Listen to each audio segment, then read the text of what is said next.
하나님께서는 우주 만물을 다 창조하시고 마지막에 하나님의 형상을 닮은 우리 인간을 창조하셨습니다. 즉 모든 우주 만물을 우리 인간을 위해 창조하신 것입니다. 목적이 인간에게 있습니다. 그래서 창세기 1장에서 우주 만물과 인간 창조에 대하여 기록한 후에 다시 2장에서 인간 창조에 대해 더 세밀하게 기록하고 있는 것을 보게 됩니다. 그만큼 우리 인간이 하나님의 창조 역사에 있어서 가장 핵심이기 때문입니다. 하나님께서는 우주 만물을 다 합친 것보다도 저와 여러분 한 사람 한 사람에 대해 더 큰 관심을 가지고 계십니다. 그 명백한 증거가 바로 하나님의 본체이신 예수 그리스도께서 저와 여러분을 구원하시기 위해 육신의 몸을 입고 이 땅에 오셔서 십자가에 죽으신 사건입니다. 예수님은 근본 창조주 하나님이십니다. 그런 분이 우리를 위해 죽기까지 하셨으니 얼마나 저와 여러분에 대해서 큰 관심을 가지고 있고 또한 저와 여러분이 행복하고 잘 살기를 원하십니다. 창조주 하나님의 바람입니다. 마치 자식에 대한 부모의 바람과 같습니다. 이 세상의 부모 마음 다 같은 마음, 아들, 딸이 잘 되라고 행복하라고 그런 노래 가사처럼 우리 하나님은 모든 우리 인간들이 행복하고 잘 살기를 원하십니다. 그러는 데 있어서 하나님께서 디자인하신 것이 있습니다. 바로 가정입니다. 인간이 잘 되고 행복한 삶을 살 수 있도록 하나님께서 디자인하신 것이 바로 가정입니다. 하나님께서 디자인하신 가정. 창세기 2장에서 인간 창조에 대해 더 세밀하게 기록하면서 그 포커스를 가정에 두고 있습니다.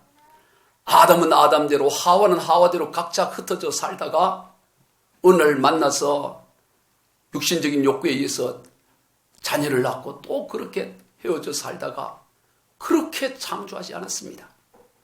철저히 가정을 이루고 가정을 중심으로 살도록 하셨습니다. 가정에 포커스가 있습니다. 그래서 가정의 행복이 인생의 행복이 되고 가정의 불행이 인생의 불행이 되는 것입니다. 처음부터 하나님께서 인간을 그렇게 디자인하시고 창조하시고 처음부터 그렇게 가정을 디자인하셨습니다. 그러면 구체적으로 하나님께서 디자인하신 가정은 어떤 가정일까요? 오늘 본문 말씀을 통해 살펴보고자 합니다. 골로새서 3장 18절입니다. 시작.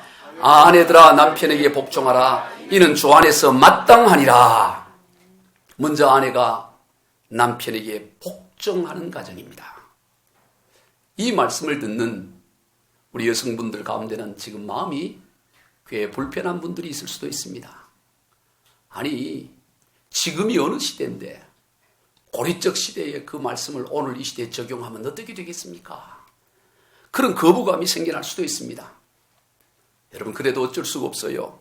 하나님의 말씀은 옛날 고려적 시대나 조선 시대나 오늘 이 시대나 미래나 언제나 변함없는 진리입니다.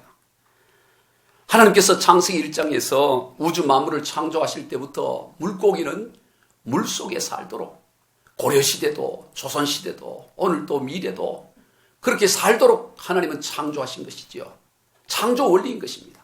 그와 마찬가지로 우리 인간들은 부부가 서로 삶을 삶에 있어서 아내는 남편에게 복종하며 살도록 창조 때부터 그렇게 하나님은 창조 원리로 그렇게 정하신 것입니다. 남편과 아내의 원리가 그렇습니다. 아내가 남편에게 복종하는 것은 하나님이 창조부터 정한 원리입니다. 그런데 처음 사람, 여자 사람 하와가 여기에 실패했습니다. 남편 아담의 말에 복종하지 않았습니다. 그것이 원죄입니다. 하나님께서 아담에게 선악을 알게 하는 나무의 열매는 먹지 말라. 네가 먹는 날에는 반드시 죽으리라고 그렇게 말씀하셨지요. 그 말씀을 들은 아담은 나중에 하와에게 또 일러주었습니다. 여보, 저 동산 조항에 있는 선악과는 먹으면 안 돼. 저것을 먹으면 하나님께서 반드시 죽는다고 그래서 하와는 하나님으로부터 직접 들은 것이 아니라 아담으로부터 들은 거예요. 그런데 남편 아담의 말을 귀담아 듣지 않고 거기에 복종하지 않고 선악과를 따먹으로 말미암아 인류 최초의 죄가 그렇게 해서 생겨나는 것을 보게 되는 것입니다. 그러면 우리는 이런 반문이 생겨날 수 있습니다. 그거야 하나님의 말씀에 대한 것이니까 그렇지만 그렇지 않고 남편이 옳지 않은 말을 하는데도 복종해야 한단 말입니까? 그런 반문을 할 수 있죠. 당연한 반문입니다. 남편이 아내 보고 남의 그 도둑질하러 갑시다, 훔치러 갑시다, 그런다고 해서 복종한다고 함께 갔어야 되겠습니까? 골로새서 3장 18절 말씀을 다시 한번 읽겠습니다. 시작. 아내들아 남편에게 복종하라. 이는 주 안에서 마땅하니라.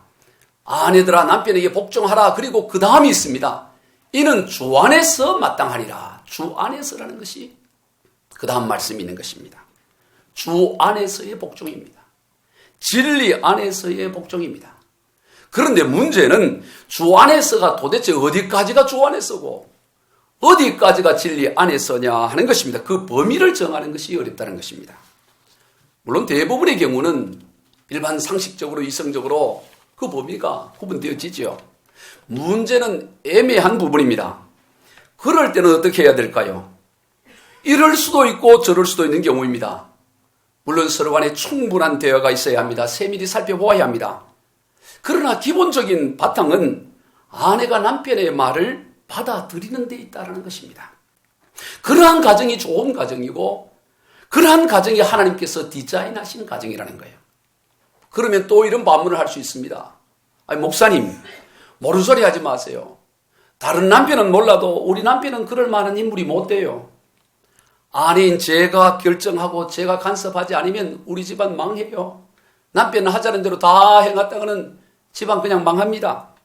우리 말에도 여자 말 들어서 나쁠 것이 없다는 말도 있잖아요. 이렇게 반문할 수가 있겠죠. 맞습니다. 남편은 여자의 말을 잘 들어야 합니다. 또 판단과 결정을 함에 있어서 남편보다 부인의 판단이 더 나은 가정들도 얼마든지 있습니다. 아니, 어쩌면 대부분의 가정은 여성의 판단이 더 옳을 수도 있습니다. 그러나 그렇다고 해서 그것을 당연시 여겨서는 안 된다는 것입니다. 현명한 아내는 남편을 하나님께서 정하신 자리로 세워가는 사람이에요. 그것이 결국 아내의 행복이 되는 것입니다. 왜냐하면 그때 남편이 행복해지기 때문인 것입니다. 아내로부터 무시받는 남편, 자신의 말이 통하지 않는 아내와 사는 남편, 그런 남편이 어떻게 행복할 수 있겠어요? 그러니 행복하지 않는 남편과 사는 아내가 어떻게 또 행복해질 수 있겠습니까? 남편을 하나님의 정한 자리에 세우는 것이 곧 아내의 행복이 되는 것이죠. 그래서 성경은 아내들을 향해 남편에게 복종하라, 주 안에서 복종할 것을 말씀하는 것입니다. 도무지 복종할 만한 그런 인물이 안 된다면 복종할 수 있도록 그런 남편으로 그런 자리로 세워가라, 그렇게 말씀하는 것입니다. 그럴 때 남편이 행복해지고 남편이 행복해질 때 아내도 행복해지게 되기 때문인 것입니다. 다음은 아내에 대한 남편의 자세예요. 본문 19절입니다. 시작. 남편들아 아내를 사랑하며 괴롭게 하지 말라. 남편은 아내를 사랑해야 합니다. 지극히 당연한 말이죠. 그러면 얼마만큼 사랑해야 될까요? 성경에 답이 나와 있어요. 에베소서 5장 25절입니다. 시작. 남편들아 아내 사랑하기를 그리스도께서 교회를 사랑하시고 그 교회를 위하여 자신을 죽임과 같이 하라. 예수님께서 교회를 위해서 자신을 십자가에 죽기까지 그렇게 사랑하신 것처럼 죽도록 그렇게 아내를 사랑하라고 말씀하는 것입니다. 엄청이 높은 수준이에요. 그런데 처음 사람 아담은 여기에 또 실패해요. 처음 사람 하와도 실패했듯이 아담도 실패합니다. 창세기 3장에서 선악과를 먹은 후에 하나님으로부터 책망을 받게 되었을 때 아담은 자신의 잘못을 아내인 하와의 탓으로 돌립니다. 창세기 3장 12절입니다. 시작. 아담이 이르되 하나님이 주셔서 나와 함께 있게 하신 여자 그가 그 나무 열매를 내게 주므로 내가 먹었나이다. 창세기 2장에서 처음 하와를 만났을 때는 이는 내 뼈 중에 뼈요 살 중에 살이라 그렇게 노래하고 말했던 그 아담이 지금은 뭐라고 말합니까? 하나님이 주셔서 나와 함께 있게 하신 여자. 내가 언제 달라고 했습니까? 나 가만히 있었는데 하나님 주신 그 여자 때문에 제가 이렇게 됐습니다. 저 여자 문제입니다. 바로 그 하와에게 탓을 돌리는 것을 봅니다. 못난 남편의 모습이죠. 사랑은 허물을 덮는 것입니다. 자신의 탓으로 돌리는 거예요. 허물을 덮는다는 것은 바로 그것을 자신의 탓으로 돌리는 걸 말합니다. 하와를 탓할 것이 아니라 하나님, 제 잘못입니다. 다 제가 잘못했습니다. 제가 하나님께서 말씀하신 것을 아내에게 제대로 똑똑히 가르쳐주지 않았어. 제대로 전해주지 않았어. 그저 아내가 그냥 쉽게 듣다가 이런 일이 일었으니 이 여자 잘못은 없고 다 벌을 주시려면 제게 주십시오. 그랬으면 오늘날 이 여인네들이 해산의 고통이 없었을 수도 있어요. 그런데 이 아담은 그냥 자기 잘못은 없고 하와에게 잘못이 있다고 탓을 돌리는 것을 보게 되는 거예요. 여러분, 사랑은 허물을 덮는 거예요.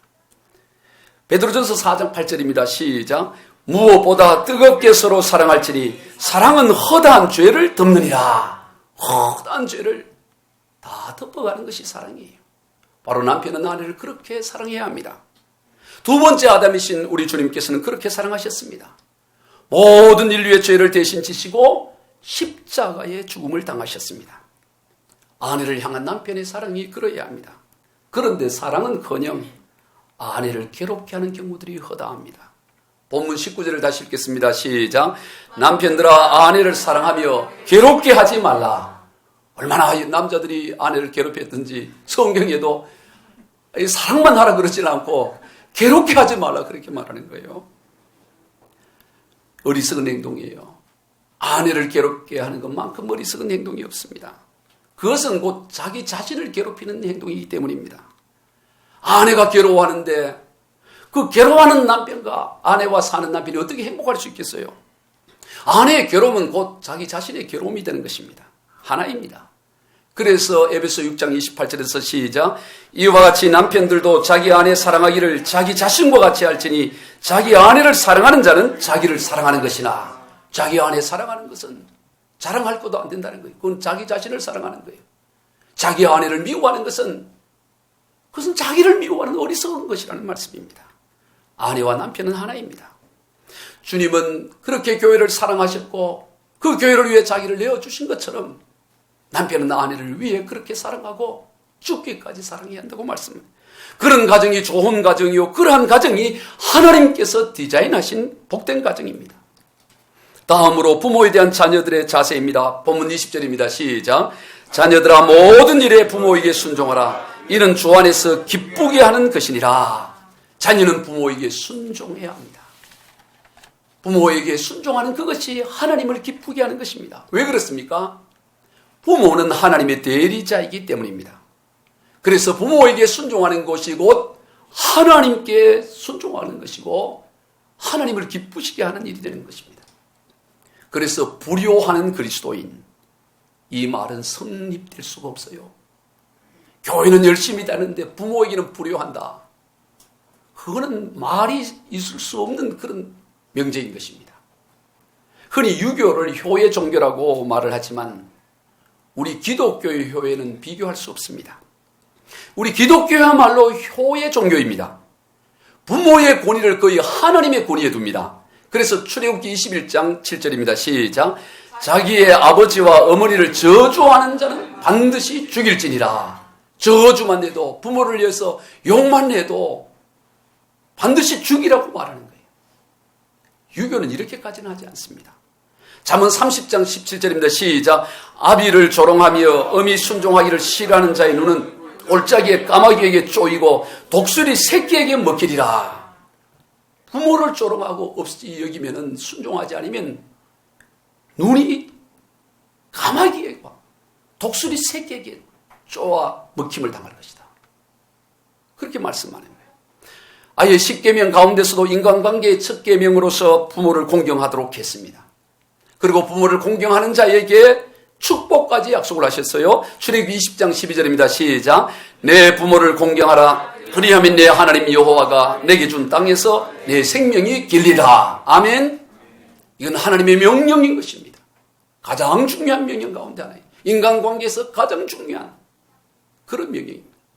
여러분, 이 말씀 가운데 찔림이 있다면 오늘 반드시 부모님을 찾아뵙고 또 그 잘못의 용서를 구하고 그 잘못한 것에 대한 효를 반드시 해야 돼요. 예배를 못 드리더라도 효도를 해야 돼요. 효도를 하지 않고 예배를 드리는 거 아무 의미 없어요.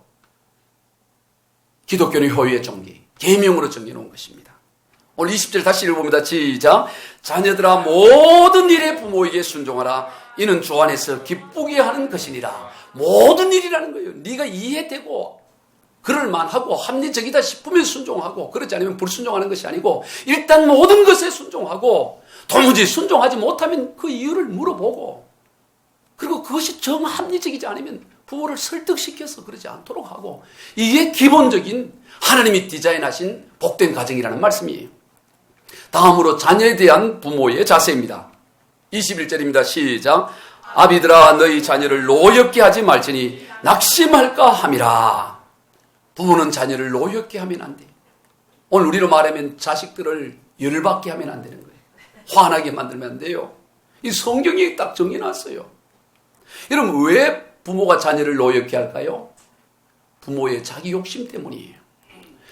이와 같은 본문인 에베소 6장 4절입니다. 시작. 또 아비들아 너희 자녀를 노엽게 하지 말고 오직 주의 교훈과 훈계로 양육하라. 부모는 자식에 대한 하나님의 대리자입니다. 따라서 대리권을 부여해 주신 하나님의 교훈과 훈계로 자녀를 양육해야 됩니다. 그러질 않고 부모 자신의 욕심과 이기심으로 자녀를 기르게 되면 결국 자녀는 노여움을 가지게 되고 낙심하게 되는 거예요. 마치 민물고기는 민물에서 살아야 하는데 이 민물에 사는 물고기는 그렇게 크지 않잖아요. 그래서 이 민물고기를 좀 큰 고기로 만들고 싶어서 어떻게 하면 큰 물고기 만들까 생각해서 바다에는 상어도 있고 고래도 있으니까 바다에 갖다 키우면은 큰 물고기 되겠구나 생각하고 원래 민물에서 살아야 할 민물고기를 큰 고기 만든다고 바닷물에 집어넣는 것과 같은 꼴이 되는 거예요. 하나님이 정한 원리대로 하나님의 교훈과 훈계로 양육을 해야지 자기의 욕심과 자기의 이기심으로 자녀를 양육하게 되면 거기에서 적응할 수 없게 되고 그래서 이 분노하게 되고 낙심하게 된다는 것입니다. 모든 생명의 주인은 하나님이에요. 따라서 하나님의 뜻을 따라 살게 해야 됩니다. 그런데 부모들이 보통 보면 내가 낳은 자식이고 내가 다 키운 자식이기 때문에 내 마음대로 내 뜻대로 해야 된다고 그런 경우들이 있습니다. 그렇게 되면 자연스럽게 자녀는 노여움 가운데 있게 되고 결국에 낙심하는 자녀가 되게 되는 거예요. 철저히 하나님의 교훈과 훈계로 양육해야 됩니다. 그러한 가정이 좋은 가정이요. 그러한 가정이 하나님께서 디자인하신 복된 가정입니다. 결국 앞서 살펴본 모든 것을 통해서 우리는 가정의 모든 원리는 하나님과의 관계 가운데 놓여 있음을 알게 됩니다. 왜냐하면 가정을 만드신 이가 하나님이시기 때문입니다. 그러므로 하나님을 잘 경외하는 가정이 되어야 됩니다. 시편 128편 1절 이하입니다. 시작. 여호와를 경외하며 그의 길을 걷는 자마다 복이 있도다. 내가 내 손이 수고한 대로 먹을 것이라. 내가 복되고 형통하리로다. 내 집 안방에 있는 내 아내는 결실한 포도나무 같으며 내 식탁에 둘러앉은 자식들은 어린 감람나무 같으리로다. 여호와를 경외하는 자는 이같이 복을 얻으리로다. 여호와 하나님을 경외하는 가정에서 그 아내는 결실한 포도나무와 같게 되고 여호와를 경외하는 가정에서 그 자식들은 어린 감람나무와 같은 복을 누린다고 말합니다. 포도나무와 감람나무는 팔레스틴 땅에서 가장 귀하고 가치가 있는 나무입니다. 하나님을 경외하는 가정이 그렇습니다. 그러면 그러한 가정을 이루어가기 위해 하나님을 경외한다는 것은 구체적으로 또 어떤 것일까요? 도대체 어떻게 사는 것이 하나님을 경외하는 삶일까요? 여러 관점에서 살펴볼 수 있겠지만 가정의 주인이신 하나님을 늘 인정하고 사는 삶입니다. 하나님을 경외한다는 것은 하나님을 인정하는 것을 말합니다. 그러한 가정은 언제나 하나님의 뜻을 제일 우선으로 삼습니다. 그리고 또 하나님의 뜻은 언제나 가정이 바르게 세워지는 데 있습니다. 여러분 어떤 일도 어떤 업적도 그 어떤 공동체도 가정보다 앞서지는 못합니다. 교회도 가정 다음입니다. 교회가 얼마나 귀합니까마는 교회도 가정 다음에 교회가 있는 거지. 교회 다음에 가정이 있는 게 아닙니다. 가정보다 앞서는 것은 아무것도 없습니다. 예수님의 구원 사역도 가정에서부터 시작되었습니다. 요셉과 마리아의 가정에서 태어나시고 거기에서 30년의 세월을 보냅니다. 예수님의 공생의 세월은 3년이지만 가정 세월은 30년을 하셨어요. 예수님께서 12살이던 소년 시절에 어린 시절에 기록되어 있는 내용이 있습니다. 누가복음 2장 51절입니다. 시작. 예수께서 함께 내려가사 나사렛에 이르러 순종하여 받으시더라. 예수님도 자식으로서 부모인 요셉과 마리아를 순종하며 받들었다라고 기록하고 있습니다. 내가 장차 인류를 구원할 메시아인데, 내가 메시아인데 다 나를 섬겨야지, 그렇게 하지 않으셨습니다. 철저히 한 가정의 자식으로서 삶을 사셨습니다. 아버지 요셉이 일찍 이 세상을 떠나자 아버지의 직업이었던 목수를 이어받아서 가장으로서 책임의 세월을 30년을 보냈습니다. 훗날 예수님께서 공적인 그런 사역, 구원의 사역을 시작했을 때 사람들이 예수님을 향해 이렇게 말합니다. 마태복음 13장 55절 56절 시작. 이는 그 목수의 아들이 아니냐? 그 어머니는 마리아, 그 형제들은 야곱, 요셉, 시몬, 유다라 하지 않느냐? 그 누이들은 다 우리와 함께 있지 아니하냐? 그런즉 이 사람의 이 모든 것이 어디서 났느냐 하고 예수님의 과정에 대해서 훤하게 자세하게 알고 있는 것을 봐요. 이 말은 예수님께서 가족들과 아주 친밀하게 지내셨다라는 뜻입니다. 그리고 예수님께서 십자가상에서의 마지막 공생애를 마칠 때도 어머니 마리아를 챙겨요. 십자가형은 인간이 고안해낸 가장 극심한 고통스러운 형이에요. 사람이 고통스러우면 아무것도 안 보여요. 그저 자기 고통만 거기에 몰입할 수밖에 없는데 그 극한 고통 가운데서도 그 어머니를 돌보는 거예요.